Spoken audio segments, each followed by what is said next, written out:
to kick us off, obviously a lot of people in the audience, how many of you guys are familiar with either the comic, the graphic novel, or the movie? Pretty good. So we're talking to some pros here. So Graham, what are some of the key differences, would you say, between the show and the movie and the graphic novel, I suppose, that you kind of drew from? Well, of course, it started with this amazing series of graphic novels. And I came to SNOWPIERCER first through director Bong's terrific feature film. So, you know, for adapting it to the small screen, I really, you know, I took huge inspiration, I think we all did, took huge inspiration from the tone of director Bong's movie. It was such an adrenaline rush, it's so exciting. And so that's how we sort of, you know, move forward with it. And the graphic novels are just this amazing source of inspiration for us.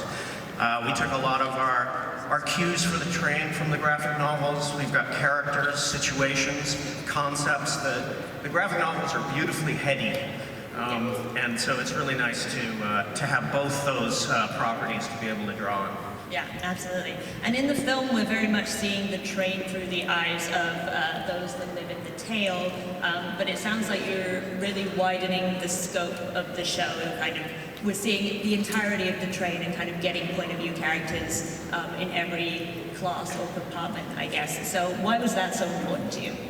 Yeah, I think that's probably a real difference from the film, is the film, it begins in the tail and it's just linear. It's this linear drive to the engine. And we have that same sort of desire to get to the engine, but we bounce around the classes and we're telling a really interesting drama, a class story, which is really the basis of SNOWPIERCER. It's about class, it's about immigration, detention, it's about climate change, you know, it's a beautiful existential tapestry we get to work with here. I love it. Well, we have this amazing cast here, so I guess going down the line, starting with Jennifer, can you all tell us a little bit about your characters and what's kind of driving them when we meet them? No pun intended with the train driving. I play Melanie Cowell. She is the head of hospitality on the train. She is quite literally the voice of the train, makes the announcements, the daily announcements, and is there to sort of make sure things run smoothly and order is maintained and Mr. Wilford's wishes are executed, and just tries to keep things running smoothly. But she's also someone who is carrying some secrets, and those become divulged throughout the course of the season, and we get to learn that things are more complicated than they may seem at first. I play Andre Layton, and he's when we meet him, he's in the tail. He gets called out by Mr. Wilford to help solve a murder that has happened on the train. He was a homicide detective pre-freeze, so he has experience with such things. And that allows him access to the rest of the train and a much clearer picture of how stark the difference between haves and have-nots are in this world. And I think that the thrust of that leads him to come into all sorts of conflicts with everybody else on the train, and who can you trust, and who is your real family, and these are all the questions that Layton is asking himself throughout the season. I play Ruth, Melanie's right hand in the hospitality department. Ruth is responsible for keeping the first class passengers happy and dealing with any problems that they might have. She's a big fan of Mr. Wilford and the fact that he's managed to keep all these people that are on the train alive. We're the only people that have managed to stay alive in the freeze, and that's due to Mr. Wilford's genius and the balance and order that is on the train, and she is fighting to make sure that balance and order remains. She's very charming and lovely. I play Brakeman Bess Till, also known as Till. A brakeman in the Snowpiercer world is essentially a train cop. So it's my job to keep order and be of service to Wilford's law. Hi.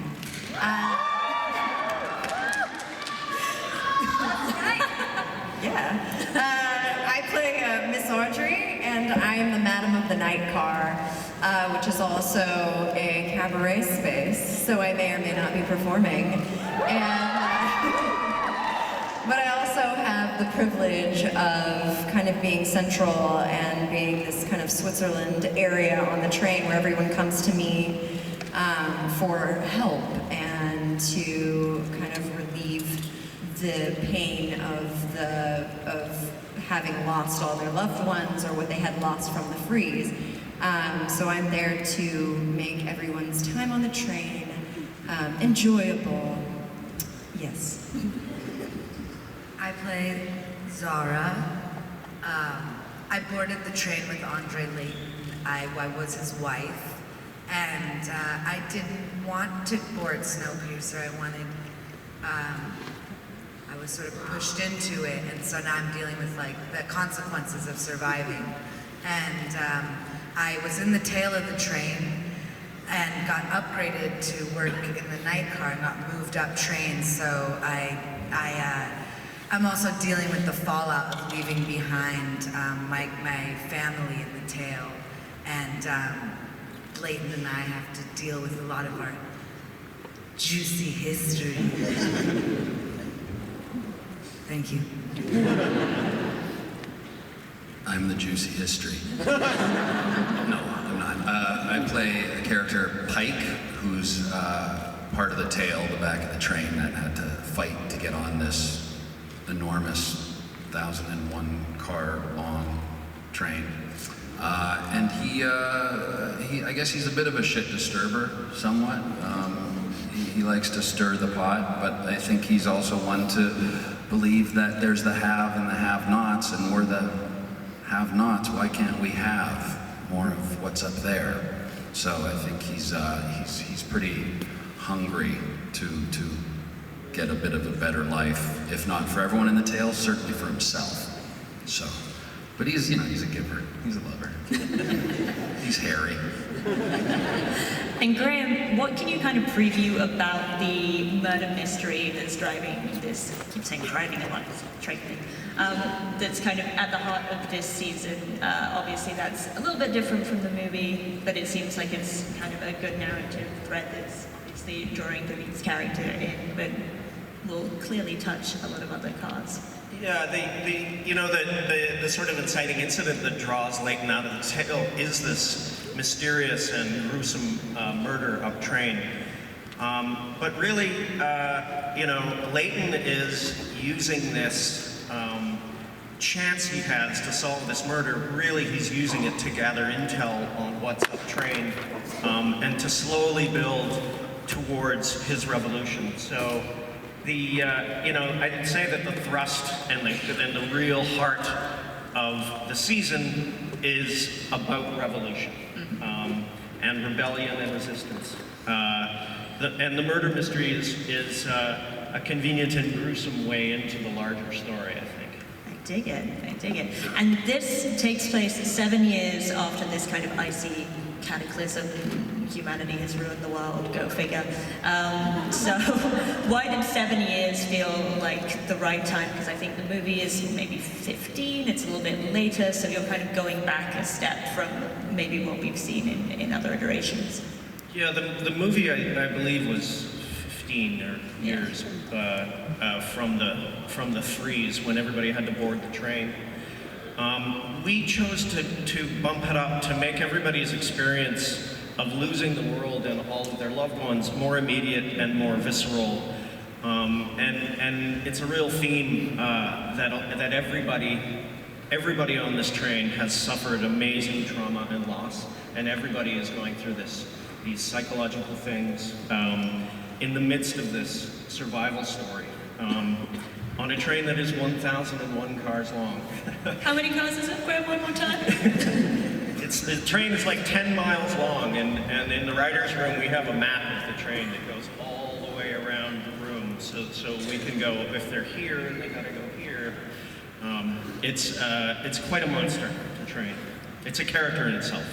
How long would it take to walk from one end to the other? I assume we're probably going to know that in the show, but An entire episode. longer, no? Following us from one end to the other. It's quite It's like 24. captivating television. Huh? How fast can you run 10 miles, David?